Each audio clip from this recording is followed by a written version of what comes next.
Bark, bark, woof, woof, happy puppy here.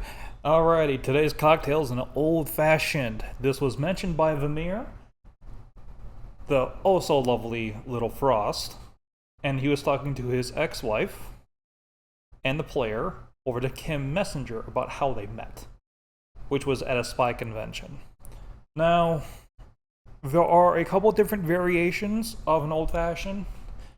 I'm going by using like quick context clues. So he mentioned where are people putting ice into their cocktail, and how it's only supposed to be either a giant block of a giant cube and or a sphere of ice. That tells me you're probably looking around the turn of I don't remember the actual name of it, but essentially it is a 3-ingredient, technically, I think, maybe 4 cocktail. And if I got this right, cool. If not, well, the other part though too is, much as I joke around about whiskey and brandies and some of the other harder liquors, I'm actually not that big a brandy or whiskey person, so this drink is foreign to me. I'm going to try my best at making it according to how I've seen people do it and according to like the International Bartenders Association. So I'm using recipes, and I'm going with the one that seems to suit the time period. And when they said, "Hey, give me an old fashioned," and followed by, I had to jump over to the bar and make my own old fashioned. I think I know the one they're going with. That being said, I'm going to set my lapel microphones are on the way. They were supposed to be ordered today, or rather, they were supposed to be delivered today, and they weren't here. So hopefully they come in tomorrow. But yeah, I'm making a genuine effort here. I'm hoping that's going to help improve my audio quality. So, I suppose you just get on with it. From my understanding, it is more or less a build in your glass. This is going to be real simple with 1 cube of sugar, and then you're going to soak that with angostura bitters,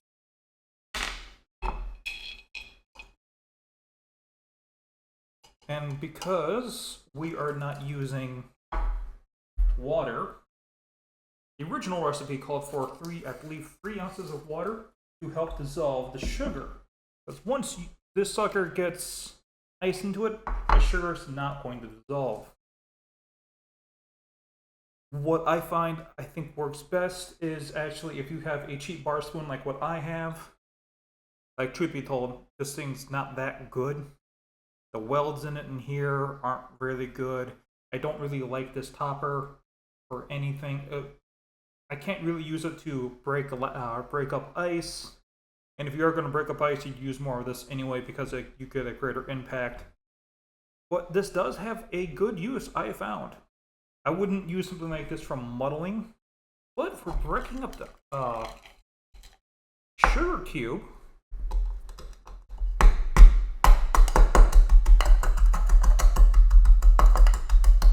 and get it to a point where it's going to be more easily to be able to be dissolved, that's fantastic. It just smooshed it. Now, there are 3 different variations I can think of from the top of my head. First one, and this is the one I'm going to be making, is a bourbon base. Most bourbons are technically whiskey. So either you would use a more favored whiskey or a more favored bourbon. You can go either way. But for this case, from the International Bartenders Association, they recommended whiskey, bourbon, and a lot of the other recipes I saw were also saying bourbon rather than just some of the other whiskeys. I have a 4 Roses here, single barrel. Now again, I don't know a lot about whiskeys and bourbons. Count along. 1, and 2.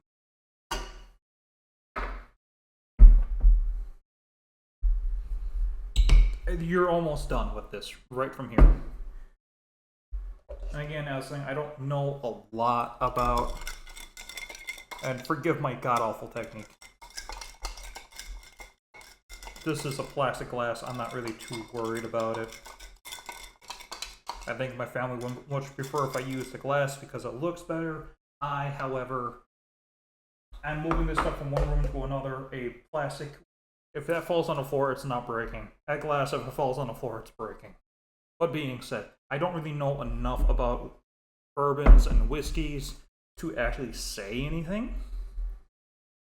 Or say very much. But, that being said, this was recommended to me. I got 4 Roses, single barrel. When I stopped, I was going to go with Buffalo Trace. But I couldn't find a bottle. At least not near me. So this was when I asked the guy, hey, I need something equivalent to Buffalo Trace. He recommended this. And actually, it's not that bad. I don't really do whiskeys or bourbons. Or even brandies, really. And that's actually the third one. So it goes, actually, technically 4. You have bourbon, whiskey, Genevera / gin, and then also the Wisconsinites classic of brandy. Now, apparently, you are supposed to do a orange twist. And that's not really something I'm as familiar with doing because I actually haven't had to make very many orange twists. So this is, oh, I cut that a little too deep. But we will, I don't remember if you're supposed to put your ice in first or if you're supposed to do the twist first. You can see I've given this a little bit a chance to dissolve. But again, there's no water, so it's not really dissolving really well. Apparently, when you said old fashions, a lot of the old timers, when they would see undissolved sugar, that was supposed to be mark of a properly made old fashioned. So we're leaving it like that. And then I know you don't have to do the inside or the rim of the glass like what I'm doing, but that's just because I don't do whiskeys very much, so I'm going to be more attracted to the orange flavor. And then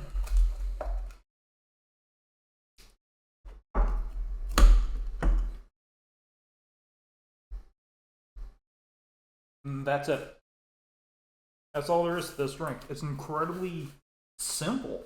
Whenever I've heard of old fashions, I've always imagined something closer to what's referred to as the Sazerac, which is a much more cocktail, more of a, I want to say an improved cocktail.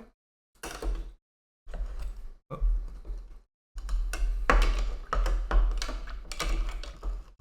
There we go.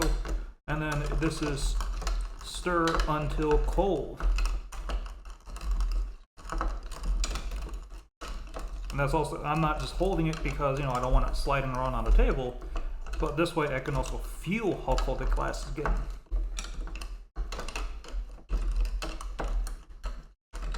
Now, I didn't flame the orange like you will see a lot of people do, not just because I don't have matches, but the area I'm particularly in, I don't think they would appreciate me screwing around with fire.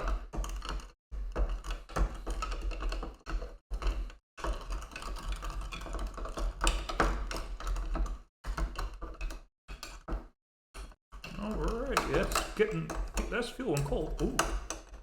That put a nice little crack. You guys can't really see that. But that put a nice little crack into the ice. As soon as it hit that liquid, it did that. So this, oh, I made a mess, is a brandy old fashioned. Not brandy. Bourbon. Too many B's. That is a bourbon old fashioned. Apparently, this is how they're supposed to be made, according for the mirror. Now, the real trouble I kept running into is a lot of these old fashions are a sort of house recipe sort of thing. So you'd go to one bar, give me an old fashioned, they'd give you their version. Especially throughout history, it's kind of been that way. That's why I leaned on more for the International Bartenders Association. I looked up how to drink. Hi, Greg. Thank you so much for your information. That's been pivotal. I wouldn't know half as much about this particular cocktail if it wasn't for how to drink. I will post, if I remember to, I will post a link in the description to his channel and to his 2 videos about this. At least this particular drink. I'd highly recommend, even if you don't drink, it's a very fascinating subject. I'm like doing this because it's exposed me to a world of flavors I would never think of. But either way, so I guess it's time for the all-important taste test. Again, I'm more after the orange on this one, so hence why I just threw the orange peel in there and called it done.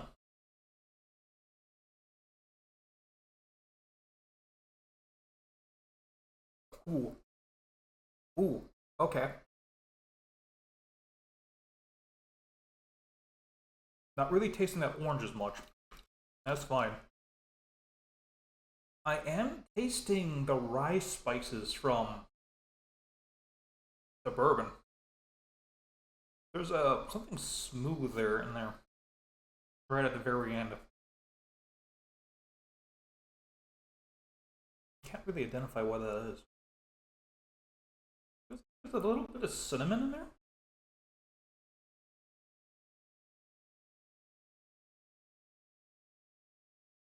Oh yeah, there's definitely cinnamon in that. A little bit of cinnamon, and I think that's coming partly from the rice spices.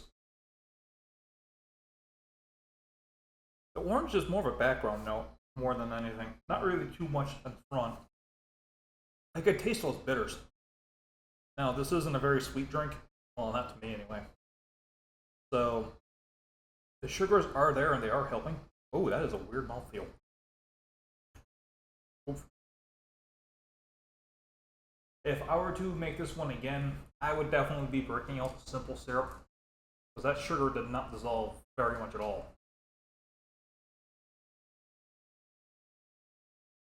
Not bad. I wouldn't be going out of my way to order this again. I should say order this. I wouldn't be going my way to order, period, but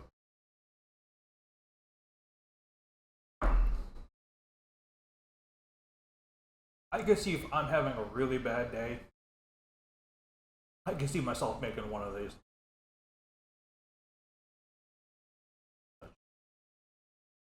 Once I get over the aggressiveness from the alcohol, it's actually not that bad.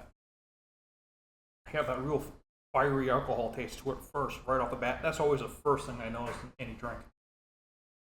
So,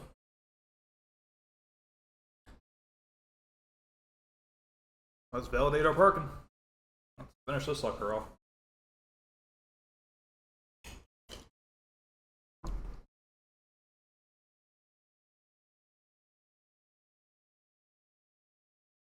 I can see this going well with nutmeg.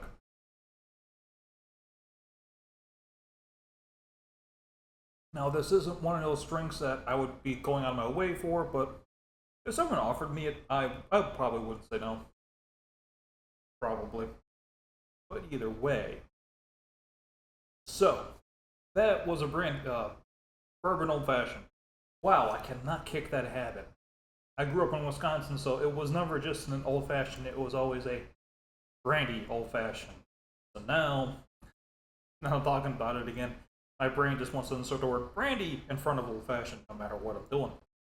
But I'll say this, Vermeer and Minerva actually have a pretty good taste for cocktails, I'll say that. There is, as I said, even if you don't drink, just the history of some of these cocktails can be very fascinating. But I suppose if you guys actually want a list of ingredients, of course, brandy, your choice. I did Demerara sugar. I would preferably like to use a simple syrup for this one just because that sugar did not dissolve very well. I used angostura bitters. And then now I have an orange I need to eat, which is okay because frankly I need to be eating more fruits and veg. I need more fruits and veggies anyway. As for how I got this ice spheres, you can pick up ice sphere molds almost anywhere that sells like liquor, or what to say, some of the bigger department stores. Or like for example, for me from Binny's, they have ice spheres. And I grabbed my spare. I made a few of them just because A, I wanted to, and B, just in case I needed a backup in case I dropped one. Now, you can make these things clear. I didn't bother doing that. I wasn't going to screw around with that too much. But no, Amazon, Benny's. I don't know where this plastic cup came from, but I love that thing. Ooh, excuse me. Still not bad at all. So, this has been Happy Puppy with a cocktail. And unfortunately, because of what this is, there is no non-alcoholic version I can make. I suppose I could come up with a loose... Not really, because there's still alcohol in the angostura bitters. A trace amount of it, but it's still there. That's a tough one. But at any rate, though, it's not really a good way to make a, or even that I know of to replicate a old-fashioned properly, because you're relying so much on your bourbon or your whiskey to provide all that flavor. So, I'm Happy Puppy, and I have a mess to clean up. Bark bark, woof woof, signing off. Bye-bye, enjoy, make a cocktail, make 2, maybe 3, or just make the non-alcoholic versions. Your choice. Bye-bye!